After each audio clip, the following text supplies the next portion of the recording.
In Iraq, gunmen killed a human rights activist who was a mother of 4 children.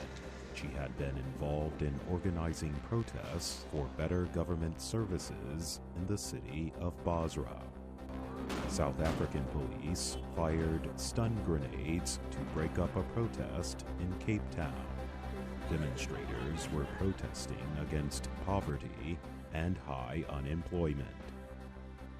Britain plans to leave the European Union in 6 months, but British public opinion about the deal remains deeply divided. And the world's first hydrogen-powered commuter train service has begun in northern Germany.